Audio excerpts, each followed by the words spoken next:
बुद्ध जो है सारनाथ से कपिलवस्तु की यात्रा प्रारंभ करते हैं। कार्तिक अमावस्या के बाद की अगली सुबह से वो कपिलवस्तु की यात्रा पर निकलते हैं। और तो राजा सुयोधन जो है बुद्ध के उन तमाम रास्तों में जहाँ से बुद्ध गुजरने वाले हैं उसमें पथ प्रदर्शक के लिए आकाश दीप लगवा दिए। मतलब जगह जगह खंभों में ऊंची खंभे गाड़कर, बांस की बल्लियां गाड़कर उसमें आकाश दीप लगाए। जैसे समुद्र किनारे लाइट हाउस होता है शहरों की पहचान के लिए, उस तरह से जगह जगह उन रास्तों के किनारे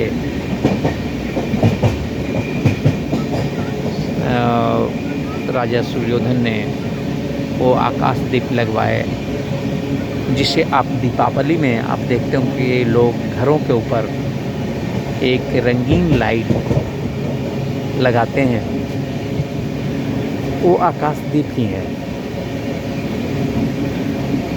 और वो आकाश दीप राजा सुयोधन ने बुद्ध के स्वागत में, क्योंकि तब जो है आवागमन की कितनी अच्छी सुविधाएं नहीं थी। जो हाथी घोड़े रथ जो थे यह आम लोगों के पहुंच के बाहर की चीज़ थी। आम लोग पैदल ही यात्रा करते थे और रात्रि के 1-2 पहर रात तक, यानी अभी के हिसाब से यदि हम देखते हैं तो 8-9 बजे 10 बजे की रात्रि तक हम वो यात्रा करते थे। भगवान बुद्ध ने भी वो जो राजा सुयोधन का जो भेजा हुआ रथ था उसको वापस कर दिया और कहा कि हम आएंगे। और वो पैदल ही अपने साथियों के साथ, अपने चेलों के साथ, तमाम भिक्षुओं के साथ बुद्ध जो है सारनाथ से कपिलवस्तु की ओर निकलते हैं। एक लंबी यात्रा, बुद्ध की जो ये लंबी यात्रा है 6 दिनों में पूरी होती है। और इस 6 दिनों में जो बुद्ध का जो यात्रा है इसे ही हम छठ कहते हैं। और छठ में जो सूर्य की पूजा होती है वो प्रतीकात्मक रूप से बुद्ध की पूजा होती है। हम पहुंच रहे हैं जब 6 दिनों की यात्रा करने के बाद भगवान बुद्ध जब कपिलवस्तु पहुंचते हैं तो कपिलवस्तु के बाहर जो सरोवर है, राजकीय सरोवर है, तालाब है, जो नदी है, उसके किनारे बुद्ध को ठहरने का इंतजाम किया जाता है। और बुद्ध अपने सभी साथियों के साथ, अपने तमाम भिक्षु संघ के साथ उस राजकीय सरोवर के किनारे डेरा डालते हैं। और जैसे ही बुद्ध वहाँ पहुँचते हैं तो सूर्यास्त होने ही वाला है। और उस सूर्यास्त की बेला में बुद्ध वहाँ पहुँचते हैं। हम इन कहानियों को कंटिन्यू रखेंगे। हम अभी गुरुपा के आसपास से गुजर रहे हैं और गुरुपा पहाड़ का हम विहंगम दृश्य आपको दिखाना चाहते हैं, जहाँ भगवान बुद्ध की एक टेंपल है। ये सामने आप जो पहाड़ देख रहे हैं, आपको दिखता होगा थोड़ा थोड़ा सामने जब हम आएंगे तो स्पष्ट हो जाएगा। ये ढोंगेश्वरी में भगवान बुद्ध के तपस्या से पहले भगवान बुद्ध इसी पहाड़ की जो चोटी है, जो आप देख रहे हैं, एक मंदिर सुरंग नुमा, जो ऊंची, जो शंकुनुमा जो मंदिर दिख रहा है, वो भगवान बुद्ध की मंदिर है। और उस चोटी पर भगवान बुद्ध, और अब भी यहाँ पहुँचने का आधुनिक रास्ता है, सीढ़ियाँ बन चुकी है। कभी हम वहाँ जाएंगे और सबसे निकटतम स्टेशन यहाँ पर गुरुपा है, जहाँ आप गया से आप पहुँच सकते हैं। इससे निकटतम एक स्टेशन पहाड़पुर है, लेकिन गुरुपा उतरना ज़्यादा बेहतर रहता है। वो आपके स्वर्ण आभायुक्त जो मंदिर जो दिख रहा है शिला पर, सूर्य के प्रकाश से चमक रहा है, वो भगवान बुद्ध के। इस जगह का नाम गुरुपा क्यों पड़ा? गुरु का पद जो है, गुरु का पद से इस जगह का नाम गुरुपा पड़ा है। और गुरु कौन? भगवान बुद्ध ने उस जगह पे तपस्या की थी, और यहीं से खड़ा होकर के वो करुण पुकार बुद्ध ने लगाया था शून्य आकाश में, और उस प्रकाश की चाह रखी थी बुद्ध ने, जो बहुत जल्द उन्हें मिलने वाला था। और गया में सुजाता ने उन्हें वह प्रकाश दिखलाया, और बाद में बुद्ध को मध्यम मार्ग का सही ज्ञान और समझ विकसित हुआ।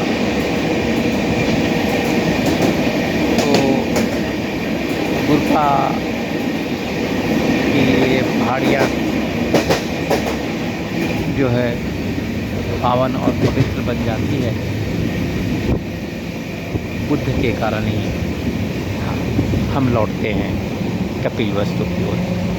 हाँ, कपिलवस्तु में जब बुद्ध पहुँचते हैं संध्या के समय राजकीय सरोवर पर, जब अपना वो पड़ाव डालते हैं, तो कपिलवस्तु के लोग उन्हें भोजन और पानी ग्रहण करने का निवेदन करते हैं।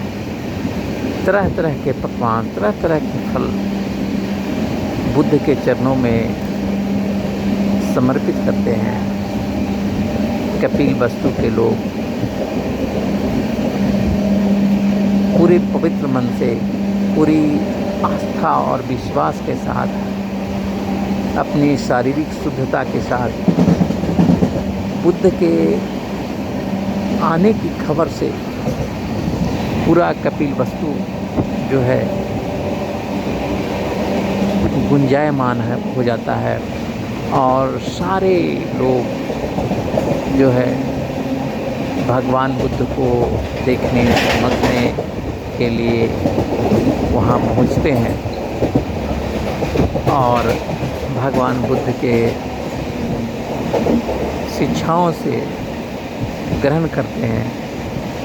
लेकिन जब भगवान बुद्ध से जो कपिलवस्तु के लोग खाने का निवेदन कर रहे होते हैं, बुद्ध बड़ी विनम्रता से भोजन को ग्रहण करने से इनकार करते हैं और कहते हैं विकाल भोजना वेरमणि, मणि खाने का समय जब समाप्त हो गया हो तब बुद्ध खाना ग्रहण नहीं करते, इसलिए मैं आज नहीं खाऊंगा। तब बौद्ध धर्म में एक परंपरा थी कि भोजन ग्रहण करने के समय समाप्त होने के बाद, यानी दोपहर के बाद भोजन नहीं करना है। और तब बौद्ध भिक्षु एक ही समय भोजन ग्रहण करते थे, क्योंकि बुद्ध का तर्क था कि वो शारीरिक श्रम नहीं करते, खेतों में काम नहीं करते, वो मजदूरी नहीं करते, इसलिए उन्हें उतना ही खाना चाहिए जितना से उनका शरीर जिंदा रह सके, उनका स्वास्थ्य ठीक रह सके। तो इसलिए भगवान बुद्ध ने विकाल भोजना वेरमणि का जो मंत्र है बौद्ध भिक्षुओं को दिया था, और उसी का पालन करते हुए भगवान बुद्ध ने वो ग्रहण नहीं किया। फिर अगले सुबह फिर नए पकवान, नए फल के साथ भगवान बुद्ध के चरणों में लोग खाना परोसते हैं, बुद्ध को अपने हाथों से खाना खिलाते हैं, पानी पिलाते हैं, और सब तृप्त हो जाते हैं। बुद्ध के गौर ग्रहण करने के साथ ही पूरी सृष्टि तृप्त हो जाती है। और इसी घटना को हम छठ के रूप में देखते हैं कि संध्या के समय जब अर्घ दिया जाता है, यानी भगवान बुद्ध की जो पूजा की जाती है, सूर्य की जो उपासना की जाती है प्रतीकात्मक रूप से, क्योंकि भगवान बुद्ध से ज़्यादा तेजस्वी उस समय कोई था नहीं, और इस ब्रह्मांड में सूर्य से ज़्यादा तेजस्वी जो धरती के लिए है वह कोई है नहीं। इसलिए प्रतीकात्मक रूप से यहाँ पर सूर्य की पूजा होती है बुद्ध के बदले में, क्योंकि तब बुद्ध की पूजा नहीं होती, बुद्ध के प्रतीकों की पूजा होती थी। हीनयान में परंपरा है कि बुद्ध की नहीं बल्कि बुद्ध के प्रतीकों की पूजा, जैसे उनकी चरण की पूजा, उनके धम्मचक्र की पूजा, उसी तरह से छठ में सूर्य की पूजा होती है। और भगवान बुद्ध जो है जब ग्रहण करते हैं तो आप छठ में देखते होंगे कि शाम में जो पूजा होती है, जो प्रसाद नदी घाट पर, तालाब घाट पे जो लाया जाता है छठ घाटों पे, उसको कोई ग्रहण नहीं करता है। उस प्रसाद को सुरक्षित रखा जाता है और अगले दिन नए पकवान, नए फल और नए दीपक, सब कुछ नया से फिर से सूर्य की उपासना होती है, भगवान बुद्ध की उपासना होती है। और इस उपासना के बाद छठ कर रहे लोग जो होते हैं हला ग्रास ग्रहण करते हैं और फिर से सृष्टि की ओर लौटते हैं। वैराग्य का ये जो जीवन जो है, 3 दिनों से जो वैरागी जीवन उनका था, उपवास, 72 घंटों का उपवास उनका खत्म होता है और भोजन ग्रहण करते हैं। तो और इसके बाद वो 4 दिनों तक वो राजकीय तालाब पर बुद्ध का प्रवचन चलता है। कपिलवस्तु में लोग उससे ग्रहण करते हैं, उनके शिक्षाओं का लाभ उठाते हैं। और 4 दिनों बाद बुद्ध जो है वो राजकीय तालाब से बाहर निकलकर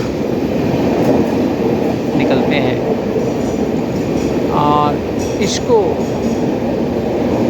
अपभ्रंश संस्कृति में हम जेठान कहते हैं, जिसमें लोग ईख, जिसको स्थानीय भाषा में केतारी भी कहा जाता है, उसे ग्रहण करते हैं,